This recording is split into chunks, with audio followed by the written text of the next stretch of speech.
Esse é o tema da nossa live de hoje. A gente já andou fazendo um esquenta aí com alguns vídeos, né? Notícias especializadas na mudança de relações e do mundo por meio da conexão. E hoje o tema é esse, que é bastante pesado, intenso e quente ao mesmo tempo, que é isso que a gente o tempo inteiro sente, né? De uma forma ou de outra. Então, aguardando o resto da equipe chegar para a gente poder conversar. Lembrando que a gente está já. As inscrições para a nossa comunidade Colex seguem abertas para quem se interessar em ter mais, né, da gente, encontros com. E essa live aqui vai virar um podcast lá no nosso Podcolab. Você pode encontrar no Spotify, para a gente poder trocar uma ideia aqui. Já está chegando a Paulinha. A gente teve uma dificuldade, na verdade era a Paula que estava abrindo, mas, né? Você me ouve agora, amada? Eu te ouço agora. Tá bom? Meu som tá bom? Tá bom, Tá sim. rolando? Ai, gente, que coisa, né? O Instagram é meio temperamental. Temperamental. Meio bastante, né? Aqui já tá a Dani. Bom, importante que a gente chegou todo mundo aqui. E pronto, aí. Já tá a Dani também. Olá! Então é isso. A gente vai aqui falar sobre como lidar com a culpa. Né? Esse sentimento que é tão chato e tão natural da humanidade inteira, né? O tempo inteiro. Enfim. Quem gostaria de abrir? Vamos começar falando sobre culpa, o que é culpa, o que vocês entendem por culpa, quando é que vocês sentem culpa. Quem gostaria de começar? Dani? O que você acha, Dani? Vou pegar a bola aqui. Vou começar com o tema de novo. Como que é o nosso tema hoje mesmo? Como lidar com a culpa? E aí, vamos lá. Bom, esse tema é um tema, assim, para mim, bem importante de falar, da gente falar, porque, como diz a Lê aí, é um sentimento muito comum, assim, né? Eu acho que todos os dias eu sinto um pouco de culpa, e a culpa, ela, muitas vezes, ela acho que começa de um sistema, parece que eu aprendi, né, na infância, a escutar várias coisas que me levaram para esse lugar da culpa, e hoje em dia eu lembro de muitas coisas, toda hora que acontece alguma coisa assim que eu não gosto, ou que não foi do jeito que eu gostaria, ou eu acho um culpado fora de mim, ou eu acho um culpado dentro de eu, ou eu mesma sou culpada. Então, eu acho que tem vários tipos de culpa, assim, né? Tem uma culpa que é saudável, digamos assim, que é uma culpa que me faz rever coisas que eu fiz de um jeito que eu não gostaria, mas tem algumas culpas, na minha visão, que são muito prejudiciais, assim, né? Que paralisam, que não deixam a gente caminhar. Às vezes eu estou em interação com outras pessoas, eu percebo a pessoa assim falando, né? A forma como ela está falando, eu falo, nossa, essa pessoa está se sentindo culpada. E acho que hoje a gente vai esmiuçar aí, porque eu acho que tem muita coisa para a gente. Eu acho que isso aí é um tema que dá para a gente esmiuçar demais, que dá para falar sobre sistema, dá para falar sobre a minha culpa, dá para falar de várias coisas. Eu vou começar contando aqui, eu estava hoje aquecendo os motores aqui para fazer a live.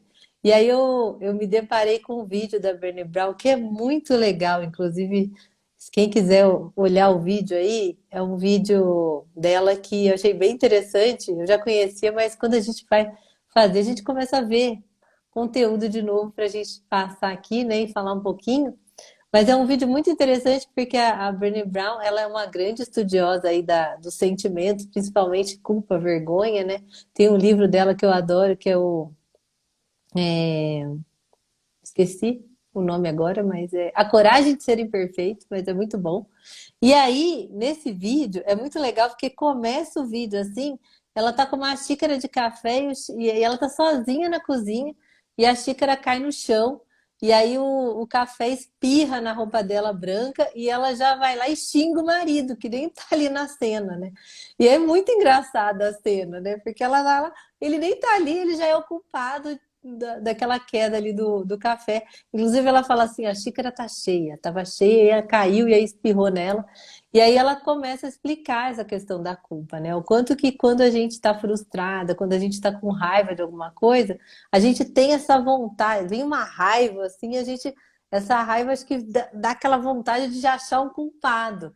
E aí o marido dela, que não tinha nada a ver com a história, foi culpado, e ela conta uma história depois, falando por que que a culpa é dele. Porque ele chegou tarde, e aí fez ela dormir tarde, e aí ela conta essa história falando, a culpa é dele, como ela tem razão. E aí ela fala também o quanto que a culpa, ela vem dessa vontade de, né, matar alguém, de vomitar e de querer trucidar o outro e colocar a culpa em alguém. Então tem muito a ver com esse sentimento de frustração, de raiva que a gente sente aí durante o dia.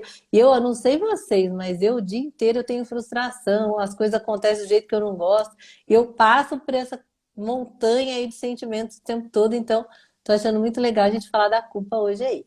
Então, só para começar, agora eu queria passar a bola para alguém. Quem quer pegar aí? Vou eu. Vai lá, Igor.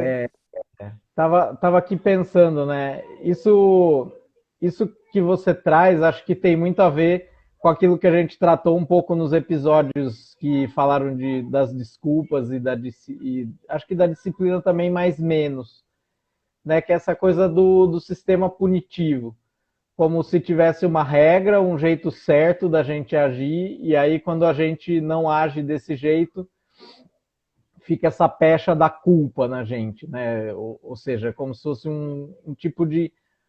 Parece que é um sentimento que lida com um pouco dessa coisa da autopunição. A gente coloca para dentro da gente esse código de regras do que tem que ser, do que é o certo, do que deveria ser.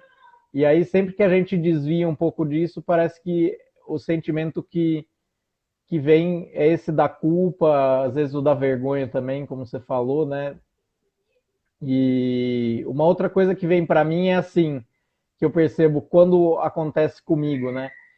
Tem a ver muito com essa coisa da gente, além de ser a gente mesmo, a gente também exerce uma série de papéis, né? Então, no meu caso, eu sou pai, eu também sou filho, eu também sou um profissional, né? Eu estou em uma relação com a Letícia, e aí, dentro de cada um desses papéis que eu exerço, tem uma série de coisas dentro de mim que eu fui aprendendo ao longo da minha vida do que tem que ser, do que é o certo, né?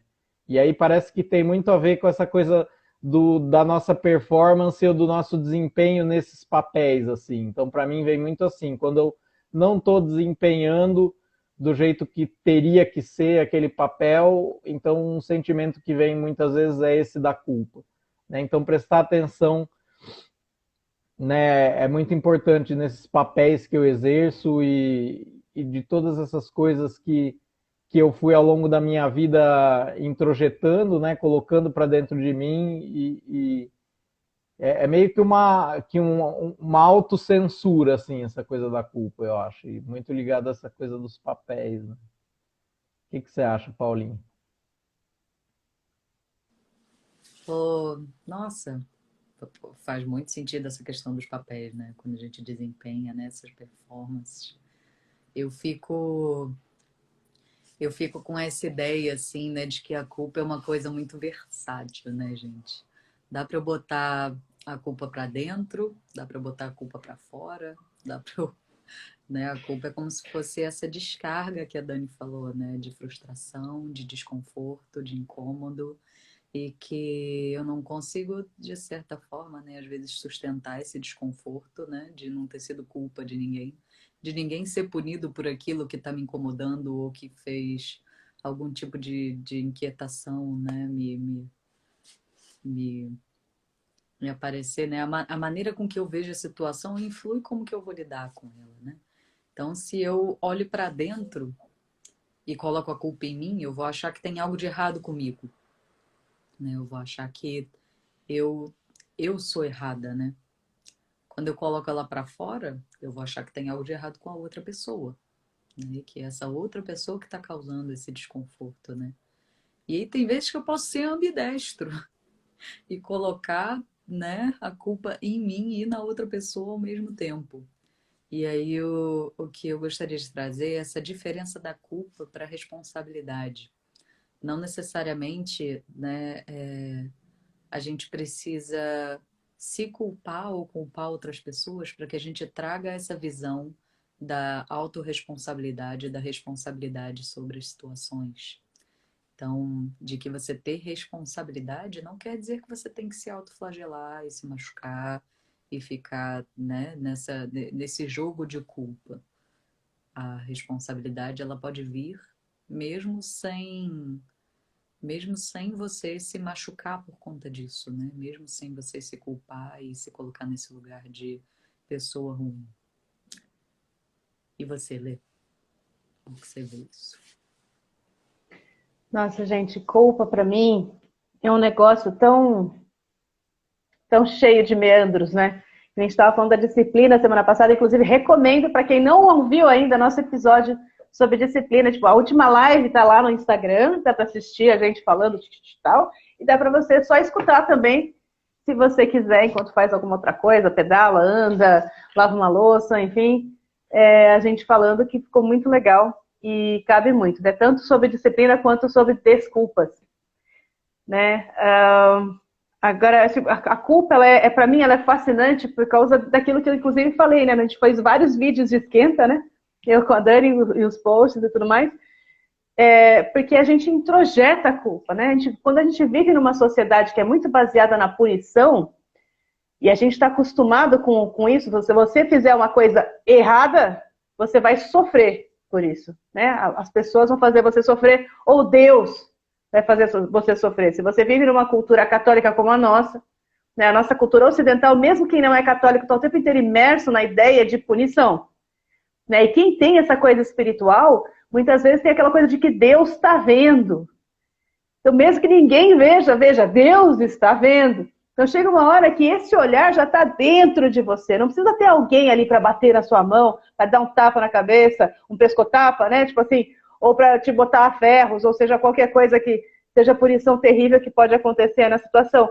Porque você já vai se sentir mal. Mesmo que ninguém faça nada com você, você vai se sentir mal. E isso é uma decorrência dessa cultura punitiva.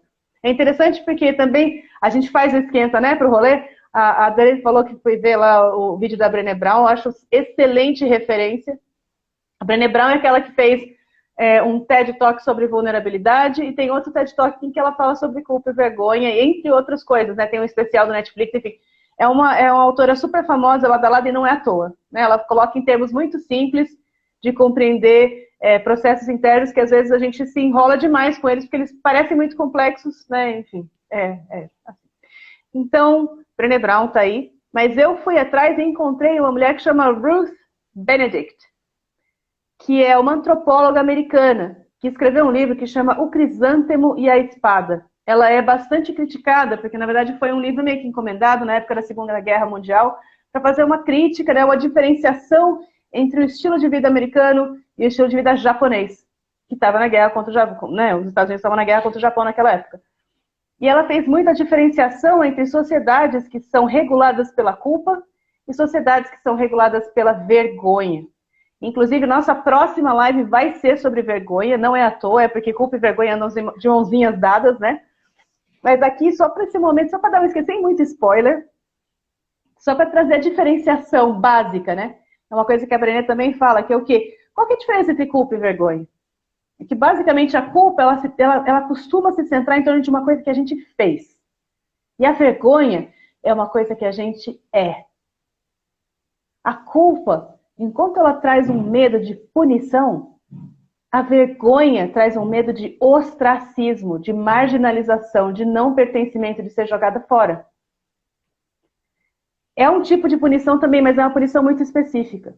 E por que isso é interessante? Porque nas sociedades ocidentais, católicas, cristãs, judaicas, Deus que pune, não sei o que, lá, você tem a culpa como principal instrumento de controle social. Não é que alguém fica lá fazendo, tipo, né? Mas é que acaba acontecendo isso, né? As coisas que são esperadas da gente, a gente introjeta isso e fica horrorizado com a ideia de não fazer direito, né?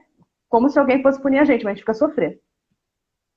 Já nas sociedades como a sociedade japonesa, uma sociedade muito voltada para o coletivo, para o olhar coletivo, os olhares das outras pessoas, a crítica, a forma como as outras pessoas vão olhar para você, a forma como as pessoas vão te julgar, as aparências. Então é sempre uma coisa de se isso é desonroso, se isso é vergonhoso, enfim. E essa parte da escrita da Ruth faz sentido mesmo dentro desse contexto super criticável em que ela foi contratada, nos Estados Unidos e tal, não sei o quê.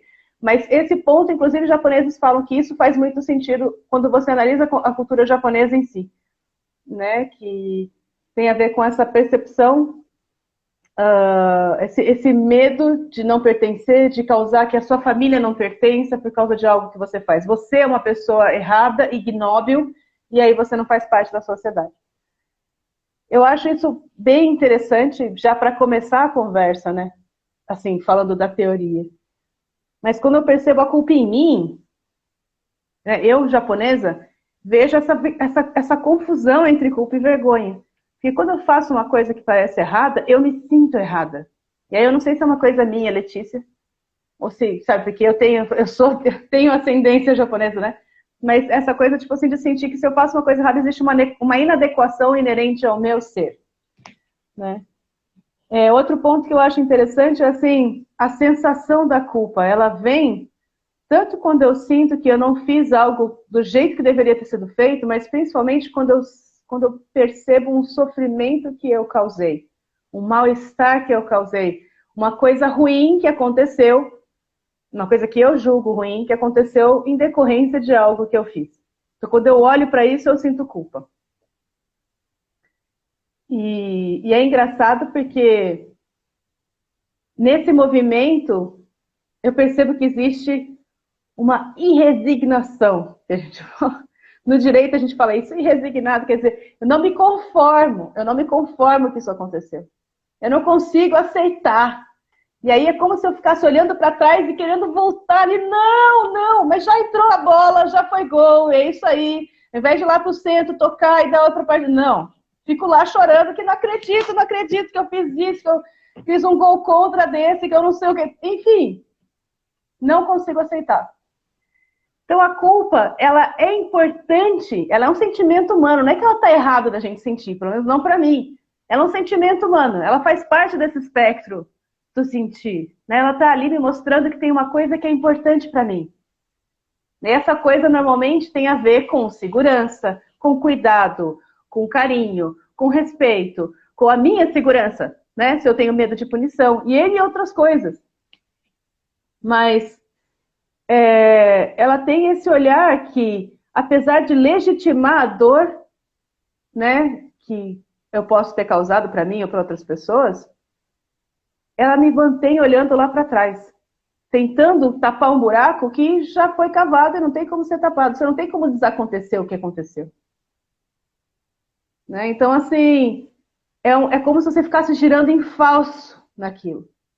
Então, num primeiro momento, a culpa ela tem uma importância. Ela tem uma importância de o quê? De me lembrar dessas coisas importantes para mim que talvez não tenham sido cuidadas pelo que eu fiz.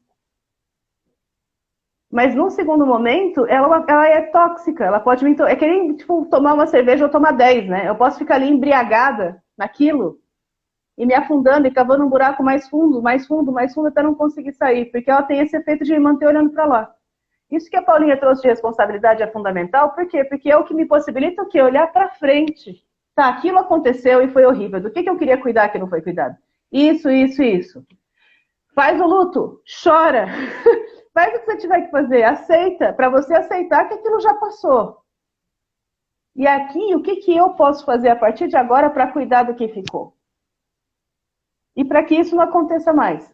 Se o nosso enfoque deixa de ser punir e passa a ser cuidar, e vejam que isso é revolucionário na nossa cultura, a gente está saindo, porque a nossa cultura ela é punitiva. Quando você propõe parar de punir e passar a cuidar, você está propondo uma coisa assim que vai chacoalhar as estruturas todas.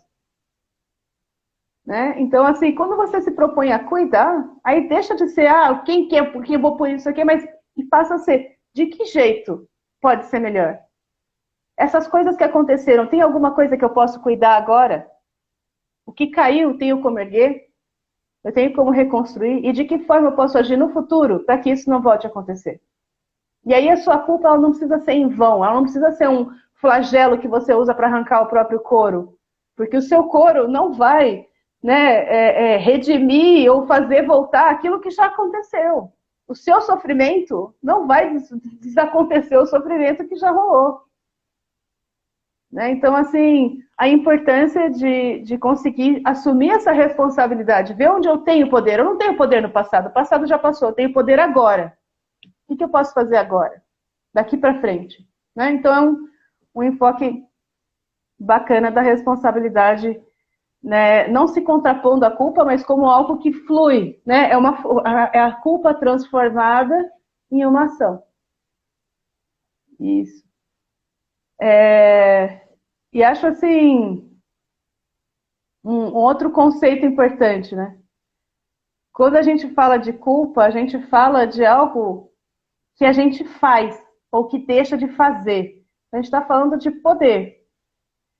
E eu acho interessante quantas vezes na minha vida eu usei a culpa para fugir da sensação de impotência. Então, muitas vezes, por exemplo, uma criança que observa o pai bater na mãe se sente culpada. Eu causei isso. E, de certa forma, isso é um jeito dela não se sentir tão absolutamente ao sabor dos ventos diante de algo que ela não tem como controlar.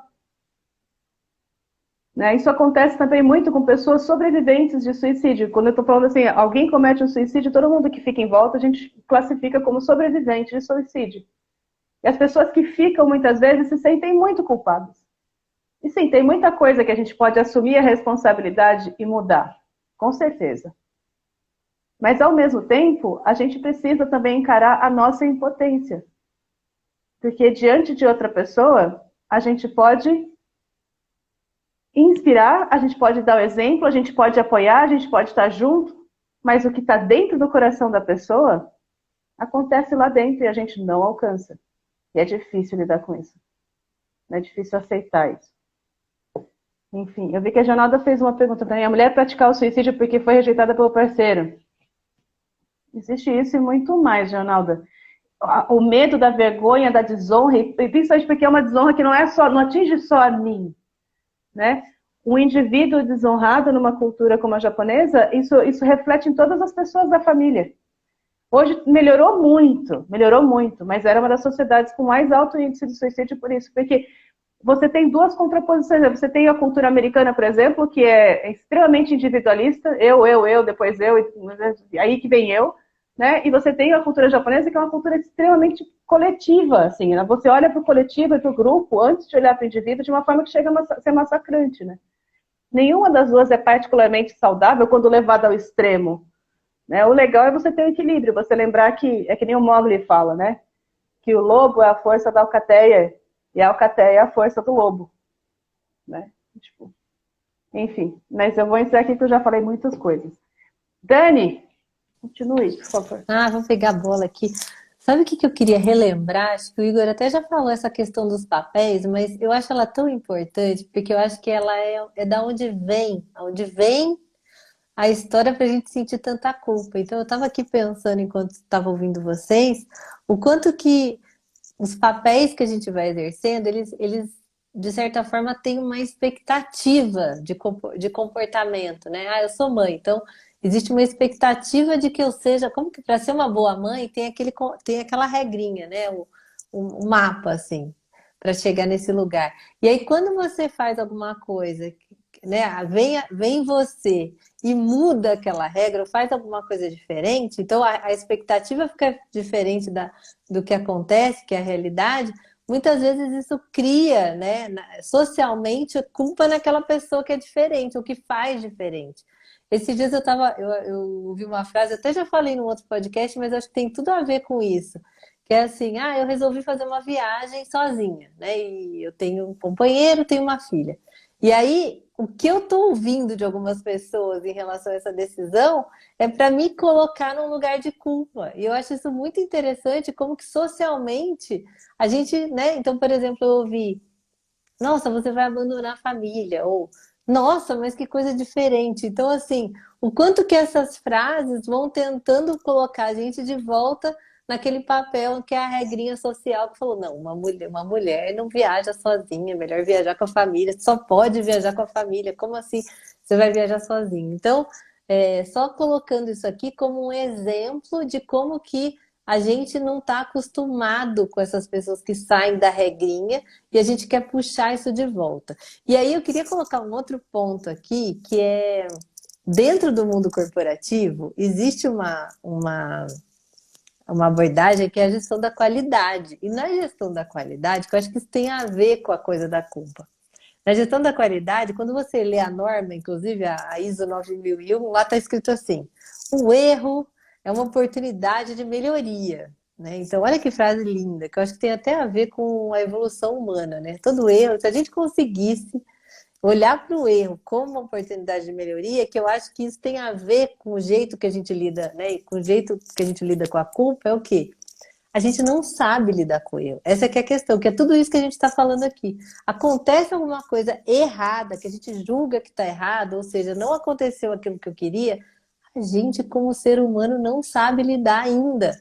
E a gente fica repetindo, é uma oportunidade de melhoria. Gente, mas na hora que a coisa acontece, é um pega para capar de quem que é o culpado. E aí volta na história que a Paula trouxe. Será que a gente consegue entender que quando acontece alguma coisa de um jeito diferente do que a gente gostaria, é porque, entre aspas, a culpa é do sistema, a gente pode rever o procedimento e não colocar a culpa nas pessoas, porque esse seria o mundo ideal. Seria o mundo ideal se a gente conseguisse entender que aquilo que acontece, que não está do jeito do planejado, da expectativa, geralmente é uma adaptação do sistema. É uma coisa assim, existem pessoas que não estão confortáveis, ou o procedimento não está condizente com o atual, e a gente precisa atualizar aquilo ali. Ou, mesmo quando a gente olha, por exemplo, para pessoas que têm opções sexuais diferentes, né? O que acontece? A pessoa, ela se sente culpada porque ela não segue o padrão. E aí a gente gera um sofrimento total em relação a isso. Então o sistema não se adapta àquilo que aquela pessoa é. E sim, aquela pessoa fica sofrendo tentando se adaptar a um padrão. Então olha quanto sofrimento a gente gera por conta da gente não saber lidar com as nossas diferenças e com quem as pessoas são e com as coisas que são diferentes do ditado padrão pelo sistema. Então, é super importante a gente falar desse tema, porque é um tema que gera muito sofrimento, tanto dentro das empresas, quanto dentro das famílias e dentro dos grupos. É muito triste olhar para isso, às vezes, na minha visão, assim, perceber tudo isso. E como a gente não sabe lidar com as diferenças. E você, Igor? Então, escutando você, está vindo muito para mim como esse processo da gente sair da culpa e ir em direção à responsabilidade, que a gente parar de olhar para trás apenas e tentar, primeiro, enlutar e lidar com aquilo que está aqui no presente, que por conta das regras e dos condicionamentos é visto, como você colocou, como um erro ou como uma coisa inadequada, né? Como é que a gente lida com isso, faz o luto e consegue começar a olhar para frente e talvez acessar isso que a Letícia falou, do poder que a gente tem para talvez trazer não uma correção, mas um jeito da gente se reorganizar para que tudo fique mais leve e menos sofrido para todo mundo. Né? Isso é um processo de inclusão.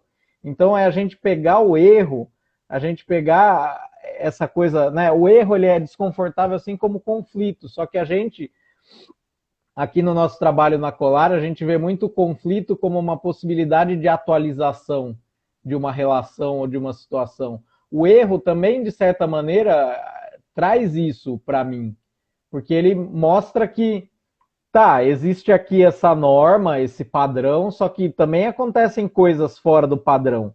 E aí, é como você colocou, a gente vai tentar forçar isso que está aqui fora se adequar a essa regra, ou a gente vai tentar pegar a regra e talvez ampliá-la um pouco mais para incluir e trazer mais possibilidades de diversidade para aquilo. né? Acho que é um pouco desse trabalho, assim, da gente não ficar olhando só para a régua, mas olhar para o que está em volta também, né?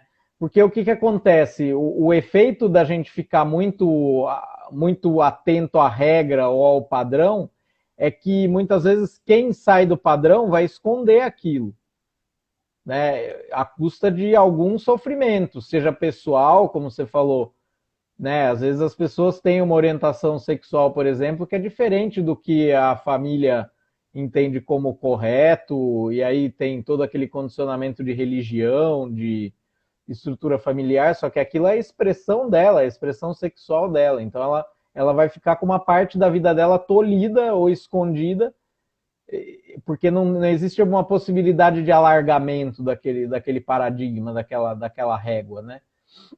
E aí, às vezes, a gente chega de novo nessa história do suicídio.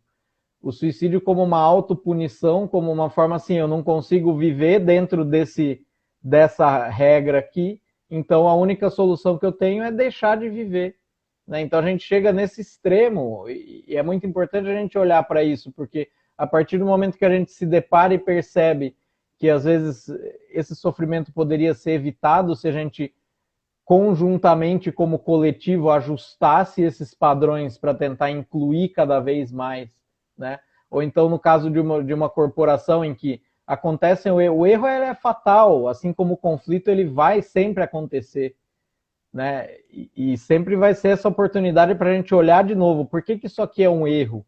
Isso é visto como erro porque é a forma que a gente olha para aquilo. Se a gente olhar de um jeito mais sei lá, neutro, é muito difícil a gente ter neutralidade e imparcialidade, mas se a gente consegue tirar um pouco desses condicionamentos, dessas coisas fixas, né, dessas fixações e olhar para aquilo, não, aquilo é uma expressão de uma ação humana. E qual é a mensagem dentro daquilo, né? E aí a gente pode pensar em evoluções diversas que a humanidade já teve, né? Muita gente já foi queimada porque achou que não era a Terra que girava, não era o Sol que girava em torno da Terra, mas o contrário que acontece, né? E várias outras situações em que a humanidade causa dor, causa aflição em outras pessoas por um entendimento que precisava ser atualizado, né? Então parece muito isso assim, a gente olhar para essas situações e aí quando eu estou sentindo culpa, por que eu sinto culpa, qual é a regra que está envolvida e de que jeito talvez a gente coletivamente possa atuar para diminuir esse sofrimento e atualizar a relação ou o que precisa ser atualizado, né? Porque senão a gente perde muita oportunidade e às vezes a gente chega nessas situações extremas de dor em que, né, até a vida e a saúde das pessoas ficam em ameaça, né? Então é muito isso, acho que a gente tentar ver a partir do momento em que esses sentimentos surgem e de que jeito a gente pode buscar apoio, né, para entender o que está acontecendo dentro de mim e talvez para tentar estabelecer um diálogo e coletivamente tentar tratar dessas dores, né? Enfim, acho que é um pouco disso que está me vindo agora aqui. E você, Paulinho? Nossa, gente, me vieram duas coisas muito importantes a partir disso.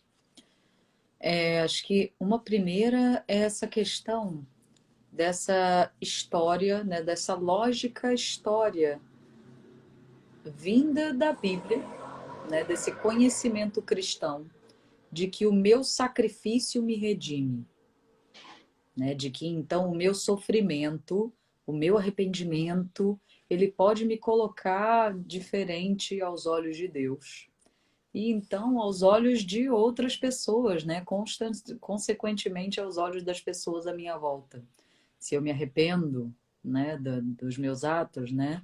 Se eu assumo a minha culpa e mostro que eu estou sofrendo arrependidamente, me confesso, etc, etc, etc, de que isso possa de alguma forma expiar os meus atos. E de como que é difícil sair dessa lógica, né? Sair desse paradigma de inocente e de culpado, sair desse jogo, né, de vítima e de algoz, e começar a falar do que é importante aqui nessa situação. Como que eu me sinto em relação a essa situação? O que seria importante para mim e para as pessoas que estão participando dela? Como que eu posso cuidar disso de uma forma diferente, que então, né, parta disso daqui que existe, como a Lê falou, né? Então, acho que essa é uma questão um pouco mais construtiva, uma forma mais construtiva de visualizar quando a gente faz algo que não é, né, que eu não gostaria de ter feito, ou então que alguma outra pessoa faz algo que para mim não foi legal, né? E a outra questão, nossa, que me veio muito na sua fala, Igor, foi essa questão dessa ideia meio academicista, assim, né, de aprendizado que parte da teoria e depois vai para a prática e não pode ter erro na prática. A prática é o momento de você mostrar perfeitamente tudo que você aprendeu na hora da teoria. E você só pode ir para praticar se você já tiver com a teoria perfeita, porque aí você não vai errar. E, gente, não é assim. Não funciona dessa forma. A maior parte das coisas que a gente faz na nossa vida é na tentativa e erro. A gente indo se ajustando aos poucos e entendendo como que eu consigo fazer isso, né? Essa culpa de errar, ela vem dessa ideia, assim, né? Meio aprisionante de que o aprendizado tem que ser incólume. Eu acho que a gente está tentando fazer isso até hoje como sociedade e está só gerando cada vez mais culpa, cada vez mais dor em todas as pessoas, inclusive nós, né? Como se esse processo de aprendizado, o erro, né, não fosse parte natural dele, né? Desse processo de caminhada prática da vida, que não tem teoria perfeita, não tem passo a passo. Não tem, como diz o Pedro, né? Não tem unicórnio aqui não, gente. Não tem magia, né? Então, não tem jeito de eu ter certeza de que as coisas vão sair exatamente como eu tinha planejado. E aí vem até esse lugar assim de, cara, por que que eu tô me culpando por isso? Eu não sabia que ia sair desse jeito. Eu não sabia que ia, né, afetar essa outra pessoa dessa forma que está afetando. Então, por que que eu estou me culpando e me machucando em vez de lidar e cuidar daquilo que aconteceu, né? É bem desse lugar, assim, então, que me veio, assim, essas reflexões, porque acaba que a gente fica preso na culpa e, consequentemente, na vergonha e acaba deixando de lado a reparação daquilo que a gente fez, né? Pô, aí não rola, né? Aí não rola. Aí se eu fico, né, naquele autoflagelo, assim, eu acabo, inclusive, nem cuidando daquilo que era importante. Então é mais ou menos isso. E você, Lê? Eu ainda estou aqui parada no que você falou, que foi muito fenomenal, porque é justamente isso, Paulinho. Eu lembro de uma vez uma pessoa negra falando assim: a culpa branca que vocês sentem quando a gente fala de escravidão, vocês podem guardar para vocês. Eu quero ação e eu quero agora. Essa coisa de ser, eu tenho vontade de ficar deitada, fico tão deprimida quando eu assisto, né? Não sei o quê. Mano, eu não quero que você fique deitado deprimido, eu quero que você levante do seu sofá e venha pra cá cuidar do que ficou, porque você pode não ter escravizado ninguém, mas você vive com os espólios que vem dessa época, né? Você vive com aquilo que veio desse lugar. Então, de que forma a gente pode reparar e equilibrar as relações hoje? Então, vamos cuidar hoje. Não é uma questão de você é mal, você é bom. É uma questão de que existe uma ferida, vamos cuidar dela. Né? Ao invés de, ai meu Deus, existe essa ferida, que horror, que péssimo, que dor, que não sei o quê.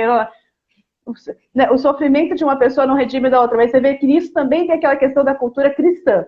Eu vou falar cristã, não vou falar católica, porque né, eu tenho uma amiga minha, a Ana Lu, que vem de uma família espírita, né? Que não é católica, mas é cristã. E eles têm um dizer lá, eu até pedi para ela mandar para mim, ela mandou aqui: o sofrimento para nós é luz, luz divina do Senhor. Quem não sofrer como sofreu Jesus na cruz, não tem valor. Aí é difícil, né? Porque, tipo assim, veja, muitas coisas aí, tem muita coisa aí. A primeira, tipo assim, aquela ideia de que o sofrimento é o que gera valor. Né? Então, a culpa que a gente sente quando a gente não está sofrendo. É feio estar feliz. É pior de nervoso. Então, né? Então quando eu estou feliz, me dá até aquele medo, tem alguma coisa errada. Me dá vergonha, me dá o quê? Culpa. Se eu estou sentindo prazer, é um prazer culpado. Eu devia estar sentindo dor. Né? Uma existência real, uma existência de adulto, a gente falou sobre isso na disciplina, né? Uma existência de adulto, uma existência, né, digna, de valor, é a existência de quem sofre como sofreu Jesus na cruz. Ó. E o outro ponto é o quê? É uma religião baseada, né? Não estou falando que está certo ou errado, mas veja conceitualmente de uma filosofia, em que uma pessoa se sacrifica por meio de muito sofrimento, um sofrimento literalmente excruciante, e com isso salva as outras pessoas. E aí fica a ideia de que o meu sofrimento, quando eu sinto culpa, quando eu viro uma bolinha em posição fetal ali no chão, de meu Deus, meu Deus, meu Deus, o que foi que eu fui fazer? Como se isso fosse salvar alguém de alguma coisa. E não vai. Não vai. Não vai desacontecer nada, como eu disse. Né? Você pode chorar 30 anos, isso não vai fazer voltar o que estava. O que quebrou vai continuar quebrado. O leite que se derramou vai continuar derramado, enfim. É assim que funciona. Né? Mas eu acho engraçado, assim, eu acho que eu sinto que eu preciso trazer alguns aspectos específicos de gênero em relação a isso. Né? Eu lembro que isso não é só gênero, também tem essa primeira parte aqui tem uma coisa de sistêmico, que é assim, quando eu penso em culpa, o primeiro pensamento, eu vou pensar no meu corpo, o que é culpa? A primeira memória que me vem é de quando eu me mudei para o Rio Grande do Sul. E eu estava com o Igor dentro do carro, saindo da casa dos meus pais, sabendo que eu não ia voltar tão cedo. Eu já tinha viajado para fora, ficado um tempo longe, não sei o quê. Mas, naquele momento, eu estava indo morar em outro lugar. Morar em um lugar que não dava para pegar um carro e ir ali 15 minutos e ver meus pais. E na hora que eu fiz isso, eu lembro que eu desatei a chorar no carro. E a sensação que eu tinha era que tinha uma coisa azul e gelada que vinha para fora, assim, do meu peito. Quando eu tento lembrar daquela sensação, era isso. Ela saía assim, conforme eu chorava. Culpa, culpa, culpa. Uma coisa que era como uma dor que era uma coisa que eu não conseguisse apalpar dentro de mim. Eu queria um abraço, não tinha abraço, porque não era uma, sabe? Era uma coisa assim. Então essa culpa profunda que corrói a gente, e como ela é parte natural do processo de crescer na nossa cultura, que é virar as costas para a nossa casa. E como é difícil fazer isso. Às vezes é tão difícil que a gente chega a não sair de casa. Porque você não quer sentir essa culpa. A gente está hoje numa cultura em que as pessoas falam muito, né? Que tá em casa até os 35, 40 anos de idade, não saiu de casa, não sei o quê. Eu fico me perguntando quanto não vem dessa ideia de que secretamente eu estou ali dizendo para aquela pessoa, para aquela criança, eu não sei o que seria de mim sem você. E aí o que acontece? Ela nunca vai embora. Né? Então, enfim, coisas que se alimentam. Quando nós somos mulheres, isso é ainda mais forte, porque existe uma expectativa social de que a gente cuide dos nossos pais, de que a gente cuide da casa, que a gente cuide. Ontem eu fui assistir o Thor, Amor e Trovão, esse último filme que teve. Todo mundo, eu fiquei com raiva na hora que a mulher... eu vou dar spoiler. Mas tem uma hora que uma mulher está doente. Uma mulher está doente na cama. E ela tem uma escolha entre usar uma coisa mágica e ficar muito forte e ter um último momento de glória, ou morrer no hospital, sozinha. Mal. E aí ela está se sentindo mal. E aí vem um homem e fala para ela, fica aqui, porque eu quero muito que você esteja aqui quando eu voltar dessa batalha que sabe? E aí o que ela faz, gente? Ela escolhe ficar morrendo no hospital enquanto ele vai. E não me interessa o que acontece depois. Ela faz essa escolha. Ela faz essa escolha por quem? Por quem? Por ela que não é. E sabe o que mais me irrita? Que o clichê do cinema é o homem, o super-homem, o super-herói que vai salvar o mundo, e a esposinha dele fala o quê? Bem, fique em casa porque eu te amo muito e isso que você vai fazer é muito perigoso. E aí o que ele faz? Não, é o meu papel, vou salvar o mundo. Mas a mulher não. A mulher tem que largar e salvar o mundo, largar a glória, largar tudo para ficar aqui e morrer nos seus braços quando você voltar dessa batalha que te trouxe a glória. E aí, desculpa, gente, isso é demais para minha cabeça. é demais. Né? Por quê? Porque isso é muita culpa. É muita culpa que a gente sente quando a gente ousa, Dani, indo viajar, vai em busca da sua glória. Não, você está abandonando a sua família. Como assim? Como assim, gente? Tipo assim, parece... eu vi outro filme que chama Tully, que eu acho maravilhoso, que é de uma mulher que parece... Esse eu não vou falar mais nada, da Charlize Theron.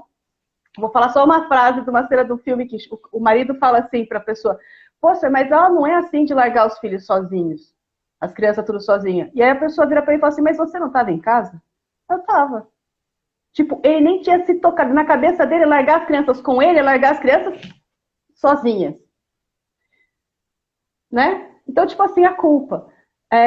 Experimentos de não monogamia, por exemplo, que a gente vê muito. É muito fácil a gente...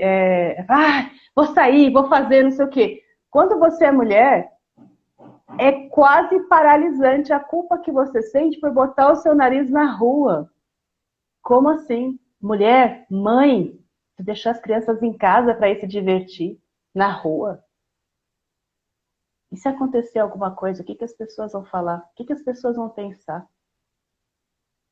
Né? Pior do que isso, se acontecer alguma coisa, como é que você vai se perdoar? Porque você não estava lá para cuidar disso.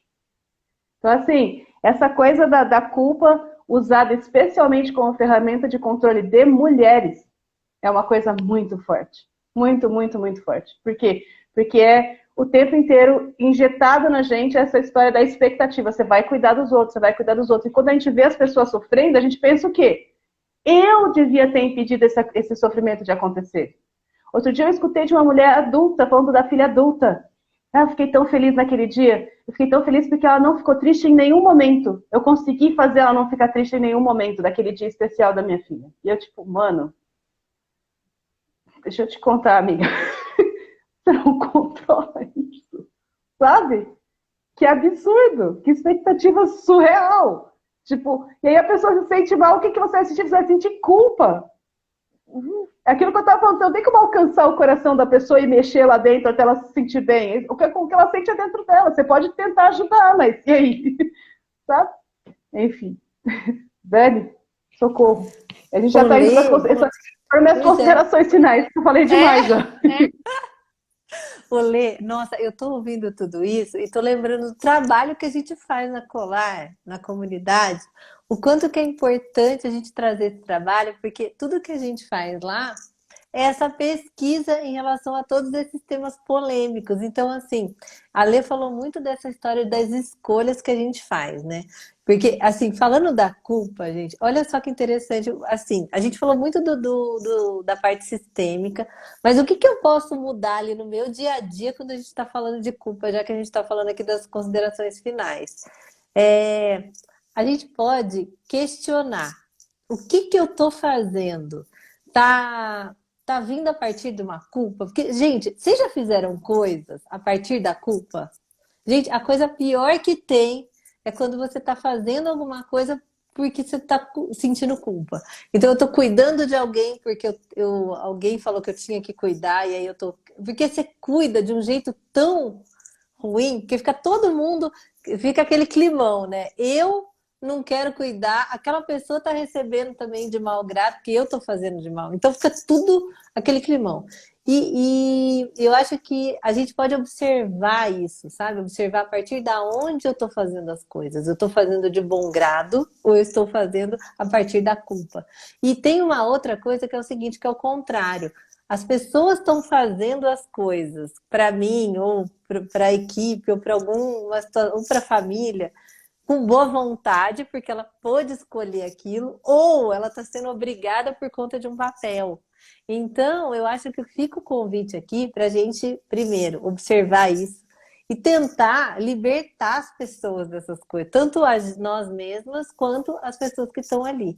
Então, assim, se você quer pensar sobre esses temas polêmicos e sobre esses temas aí delicados da sua vida, da nossa vida como sociedade, e questionar e tentar pesquisar, que é isso que a gente faz o tempo todo, e fazer novas escolhas aí na sua vida, fica o convite para você passar na nossa bio, porque lá tem o link com as informações da Colar aí, que é esse lugar onde a gente vai, fala o tempo todo, faz exercício o tempo todo, pratica o tempo todo. Essa coisa da gente ficar questionando essas questões aí sociais. Então, a gente espera vocês lá na nossa bio. E você, Igor, considerações finais aí. Eu acho que a gente passou um pouco por isso que eu vou falar agora, quando acho que a Letícia falou da escravidão e quando eu falei um pouco daquela coisa de alargar a regra, né? Que é o quê?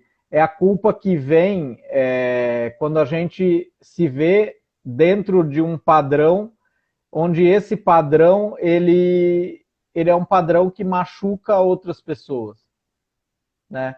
Então, por exemplo, eu sou homem cis e branco e às vezes a gente escuta dentro do ativismo uma coisa que é assim, que a mera existência de uma pessoa numa posição privilegiada em si pode ser vista como uma opressão. E isso principalmente por quê? Porque muitas vezes quando eu estou nessa posição de privilégio, eu inconscientemente ajo de maneira que acaba machucando outras pessoas. Então, assim, eu na minha consciência não quero ser racista nem quero ser machista.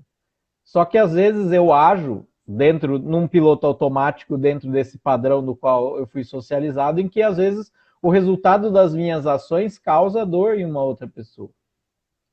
E às vezes isso é apontado, olha, isso é machismo, ou isso é racismo. E aí às vezes eu entro numa posição assim de, né, aquela confusão da culpa, né? A culpa paralisante. Não, mas eu não quero ser racista, eu não quero ser machista, o que eu faço com isso e tal, né? E isso é uma coisa tão grande, é tão maior do que eu, tipo, eu sou só uma pessoa dentre várias, né, que estão nessa posição privilegiada também. Agora, eu acho que como lidar com isso, né, quando isso acontece? Quando eu estou numa posição de privilégio e existe esse tipo de apontamento, ou eu mesmo percebo isso, né? É aquilo que a gente sempre fala, não basta você não ser machista ou você não ser racista, é importante a gente ser, se a gente quer alargar essa via e incluir mais e trazer mais leveza e menos dor, né? Que a gente seja antirracista e antimachista, por exemplo, né? Que a gente tenha uma postura ativa de estar olhando para tudo que a gente faz, mesmo que inconscientemente e automaticamente, e vendo qual é o impacto dessas coisas que eu estou fazendo. E principalmente porque quando eu estou numa posição de privilégio, eu tenho mais poder para mudar isso, né? Então, por exemplo, quando eu sou um homem, estou numa relação com uma mulher, a gente tem aqui uma família, eu tenho o poder de trazer, da gente junto dialogar e trazer, como que a gente pode trazer mais equilíbrio para essa relação, né? No cuidado da casa, no cuidado das crianças, no cuidado do relacionamento, o cuidado emocional do relacionamento, né? Que é uma coisa que eu e a Letícia a gente procura praticar. Claro, tem os seus, vamos dizer assim, os seus buracos no caminho, né? É aquilo, a gente está aprendendo o tempo todo, né? Assim como eu estou aprendendo, a Letícia também está aprendendo, enfim, né? Falando mais da nossa relação aqui, né? Mas eu acho que é essa a coisa importante, perceber onde que eu estou no lugar de privilégio, quando existe um apontamento de algo que eu faço, que inconscientemente, mesmo que eu não queira estar causando dor, existe esse impacto ali. Então, olhar para esse impacto e ver como que eu posso ir além dessa culpa que eu sinto, sentir essa culpa em lutar esse lugar, mas ao mesmo tempo acessar esse poder que eu tenho para transformar ali na minha volta o que eu preciso, né? E perceber que, assim, isso é um trabalho de ir contra a corrente, porque esses padrões, eles estão aí já há milênios. E aí, como que a gente vai conseguir fazer isso? Se apoiando, apoio mútuo, né? E aí, de novo, vem o convite para vocês. Gente, a comunidade Colar, ela está aberta agora, as inscrições dela estão abertas para sempre. Vocês podem entrar a qualquer momento. E lá é um lugar ótimo para acessar esse apoio, assim, né? Tanto nos encontros que a gente oferece, como nas outras possibilidades que você tem de interagir com outras pessoas e buscar apoio para as situações que você está passando, né? Então isso é muito importante, porque sozinho a gente não consegue fazer essa transformação. São estruturas que estão postas aí, que nem eu disse, há milênios. E Sozinho a gente não consegue fazer isso, a gente consegue fazer isso em rede, se apoiando, né, e vendo os desafios, enfrentando os desafios, né, passando por essas dores, porque é uma coisa que eu falo sempre, assim, é uma coisa da gente tentar ir além da dor e tentar acessar mais amor, mais leveza, mais fluidez, mais conexão, né? Então acho que minhas considerações finais ficam mais ou menos por aí. Vai, Paulinho. Ai, gente, vocês são muito maravilhosos. Eu estou celebrando todas essas considerações finais. Acho que eu acho que eu só tenho uma coisa breve a dizer, assim, né? Para a gente estar sempre atento, para não deixar a culpa entrar pela portinha de trás, sabe? Escondida ali, devagarzinho. E quando eu vejo, eu tô me culpando pra caramba e sofrendo por conta de algo que eu poderia cuidar de uma forma diferente e realmente olhar para essa culpa e falar assim, cara, não, eu não vou sentir essa culpa. Eu não tenho culpa de estar colocando meus limites, eu não tenho culpa de estar sendo mais assertiva, eu não tenho culpa de estar fazendo aquilo que eu gosto. Como a Letícia sempre fala, né? Eu não tenho culpa de estar sentindo prazer. Eu não preciso me culpar por conta dessas coisas. E aí, consequentemente, uma coisa que foi muito importante para mim, Paula, é eu não pedir desculpas por conta dessas coisas. Então, eu não peço mais desculpas para coisas que eu não tenho culpa, para coisas que não são, né? Tipo, e ao mesmo tempo, né? Abrir esse espaço de eu me responsabilizar por aquilo que eu posso fazer para cuidar das questões que me envolvem. Então, se libertar da culpa é uma caminhadinha gradual e a gente está sempre atento para não ficar nesse lugar, né? De estar se culpando e se machucando, ou então culpando e machucando outras pessoas que a gente ama. Se você lê. Eu acho que eu já falei bastante, então eu acho que as considerações de vocês foram fantásticas. E é isso daí. Acho que o máximo, o mais importante é sentir a culpa quando ela vem e olhar para o que ela cuida, para não ficar só sentado com a culpa para sempre. Levar um lero com ela e transformar isso, tá? Para onde eu vou? Né? Onde que eu tenho potência? Né? Onde que eu posso fazer alguma coisa? Então, acho que isso para mim faz muita diferença. E acho que lembrar. Eu Não, ia e falar. lembrar. Eu ia falar Não, pra gente falar dos lembretes. Isso. Eu ia dar partida agora dos lembretes. Eu lembrei de falar que a gente agora faz lives segunda e quinta às 18 horas. A próxima live vai ser sobre a vergonha. Se você gostou de falar de culpa, olha, a vergonha vai ser ainda mais saboroso. Então, não perca, que aí o bicho vai pegar na próxima quinta-feira às 18. Esteja aqui conosco, vai ser muito gostoso. Vamos contar quando Vai. a gente passou vergonha na vida já, né? Casos reais. Eu queria lembrar, Lê, a coisa do WhatsApp, da lista de transmissão que a gente tem. Para quem quer acompanhar nossas lives aí, quer saber, receber as notificações, com certeza, porque às vezes o Instagram não manda as notificações, vai na nossa bio, que lá tem um link para nossa lista de transmissão, onde você vai ser avisado em todas as lives, os nossos projetos, os nossos cursos, a gente vai falar sobre a comunidade, então se quiser estar ligado aí, vai lá. Que mais? E se você gosta de ouvir, né? Não quer só ver a gente no Instagram, tem o podcast, pode colar lá que você pode ouvir vários episódios do passado, várias reflexões, tem textos da Letícia, tem várias coisas interessantes lá no nosso podcast. Se você quiser aí ouvir um pouquinho mais da gente, vai lá. Inclusive, se quiser fazer esquenta para a nossa próxima live sobre a vergonha, ir lá ver sobre as desculpas, né? A live de desculpa, a live sobre disciplina, porque tudo isso se apoia muito, né, na questão da vergonha. E, mais uma vez, falar que a nossa linda comunidade Colar de Apoio para Lidar com Conflitos está com as inscrições abertas. Né? Se você quer se inscrever ou saber mais a respeito, você pode encontrar o link na bio equipe.colar, né? O @equipe.colar, que que visita lá que tem várias coisas bacanas na nossa bio, você pode encontrar. Dá para legal. assistir essa live? Dá para assistir essa live. Sim. Ela vai ficar aí no Insta. E lá na comunidade a gente aprende muito sobre empatia, tem pares empáticos, tem práticas, 3 encontros semanais. Então, você quer cuidar aí dessa musculatura emocional, vem com a gente aí, que vai ser muito legal ter você com a gente. Acho que é isso, né? Acho que sim.